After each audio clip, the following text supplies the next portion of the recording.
Hello, folks. Noel Hunter here with that little episode of Sit and Have a Laugh with Pat. Got my little sweetie right here in my lap. She's enjoying it too. Sometimes I do get on a soapbox, and if I get on it too hard, I just want to apologize ahead of time. But there's things that, like a lot of people, there's just things in this country that it is. I ain't gonna say it's not. It is the best country in the world. We have more freedom, more right than anybody, but it could be better than what it is. Okay. One of the things I'm going to come around and tell you that I didn't serve in Vietnam. I happened to be on a ship in the Navy that didn't go to Vietnam. But if I'd have been called upon by my government, I'd have been over there fighting, which after it was all over with and all the men was wounded, killed and everything, a lot of them didn't get a bit of help for Agent Orange and all. And I think they waited till a lot of them died before they even admitted that Agent Orange was bad for you. The veteran are just now starting to get some relief from it. Yeah, that's wrong.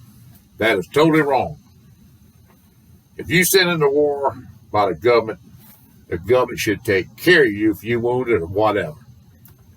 That's just like right now, if I had a son, if Vietnam was starting up, I had a son, and they was gonna send him over there, I would try my best to get him out of the country, because Vietnam was useless. We went over there and fought, killed a bunch of young men, crippled a bunch of young men and everything else. A lot of them are still suffering today from all that went on over there.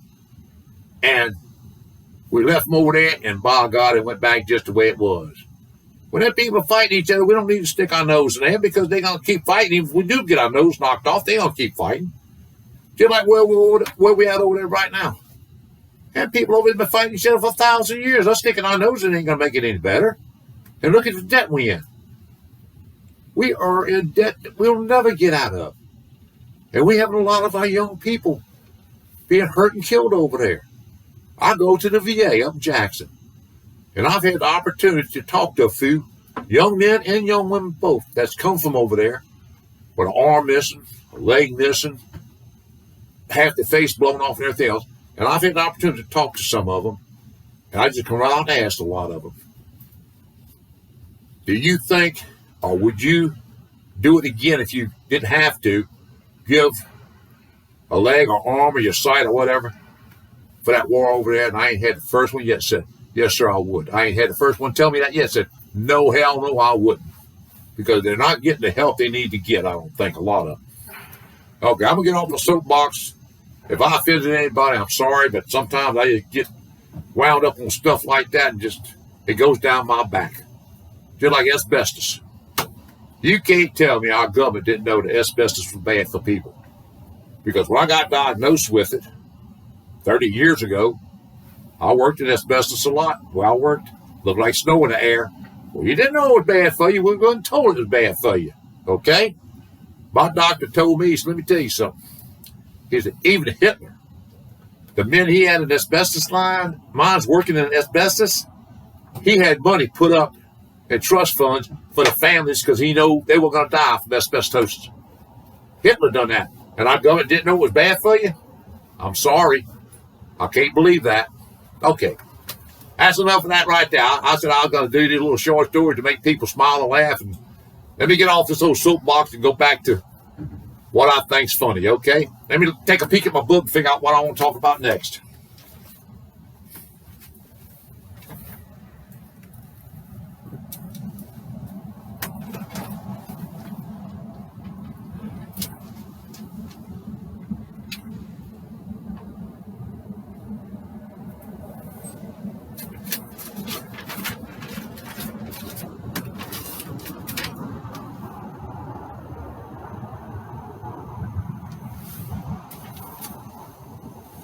Okay. For one thing, I want to get something straight with everybody. A lot of people accuse me of being a coon ass. I'm not. I had an operation years ago. They took the coon out. Okay. I had to get that off my mind. I would tell you some things happened to me when I was in the Navy. I had a lot of stuff happen to me when I was in the Navy. You got to understand. I'm a 17-year-old boy. Had never been out of the state of, and hardly ever been out of Biloxi. You know, I'm put in a world I didn't know nothing about. Well, young men have a tendency to kind of get in trouble sometimes when they dealing with stuff they don't know about. Well, I did. This is kind of funny in a way it wasn't funny. I was in several fights when I was in the Navy. Some of them I'm doing to protect my life, you know. Well, I was sitting in a lounge there down at Cape Canaveral, Florida, called Tall Texas. It was a bowling alley. And they had the coldest draft beer you ever want to put in your mouth. And I'd go by there and I'd kind of partake of a few mugs of beer because it was really good. And there wasn't very many people in there. Well, I was sitting there one evening just before dark, drinking me a good cold brew. And here come in this man and a beautiful woman. I mean, she was a beautiful young woman. Probably not the early 20s. He was probably in his 30s. This guy was, I hate to say it, but he was ugly. I mean, he was ugly. He had a great big old nose. He had scars all over his face from acne when he was a kid, I guess, you know. And they were sitting at the bar drinking a beer, and I heard her say something to him. I couldn't quite tell what he said. Next thing I know, he backhanded her, knocked the slap off that bar stool, boop, she hit the floor. Man, I looked up, what in the world, you know? Because I was born and raised, you don't hit a woman. My daddy raised me that way, you don't hit a woman. So I was going to say something. I said, no, I got to keep my mouth shut. And she got up, got on the bar stool. I'm sitting there drinking on my beer like that. Next thing I know, boom, he had knocked her off the stool. She hit her butt on the floor again. That was it. I couldn't take no more. He was about 3 stools from me. I jumped up. I went over and I got him with one of them good round upside his head down the floor. He went. I jumped astraddle him, and I drew back and fixed to give him 1 or 2, thinking, you know, hey, if I whooped him pretty good, maybe she might leave with me. You know, that's kind of what was in my mind. Next thing I knew, the back of my head exploded. I rolled off of it, and I looked on it that way, and there she was standing with one of them thick bottom beer mugs, you know, busted me in the back of the head and screamed at me, you get off my man, you get off my man. And started coming at me again, and I got up on my knees and just fixed to try to get away from her before she hit me again. I mean, I was plumb dizzy. It knocked the fool out of me.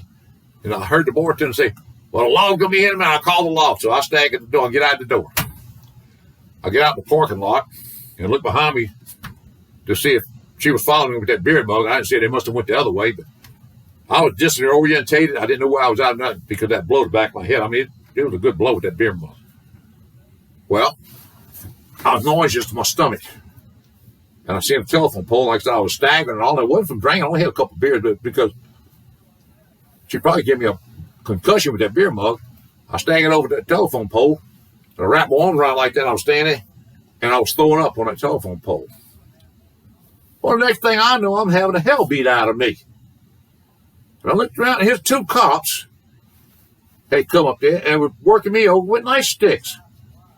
I mean, I couldn't even tell you what my name was. I was so messed up from being hit in the head like that, you know. And they threw me in the back of a police car. They took me down to the jail. I'd never been in trouble with the police in my life, you know. Well, by the time I got down to the jail, I was a little bit straight, but I was still pretty groggy and messed up.